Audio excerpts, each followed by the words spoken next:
চালাক মানুষে জায়গা বদলায়, কারণ সে চালাকি জানে যে কোথায় গেলে কি করা যায়। আর বোকা মানুষে নিজেরে বদলায়, যে আমি বোকা বলে ওরা আমার সাথে মিশতে চায় না, তাই ওই নিজেরই পাল্টায় ফেলায় অন্যের ভালোর জন্য।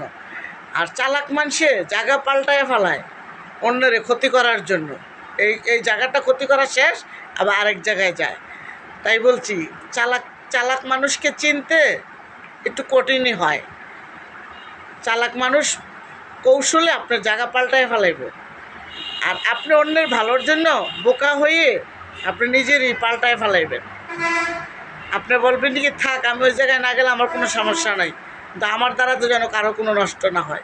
আর চালাক মানুষে কবে এই জায়গার নষ্ট আজকে করলাম, কালকে ওই জায়গাটা নষ্ট করব। চালাক মানুষের কৌশল হচ্ছে জায়গা বদলানো। আর আপনি বোকা মানুষের চরিত্র হয়েছে আপনি নিজেকে বদলায় ফেলেনো, এই জন্য আমাদেরকে বোকা বলে। আর চালাক মানুষকে জায়গা বদলায় তাকে চালাক মানুষ বলে। কেন বলে? সে কৌশল বুঝে জায়গা পাল্টায়, আর আমরা পরিস্থিতি বুঝে নিজেকে পাল্টাই। আমার জন্য ওই লোক ভালো থাকুক, আমার নাহলে কষ্ট পাইলাম আর কি।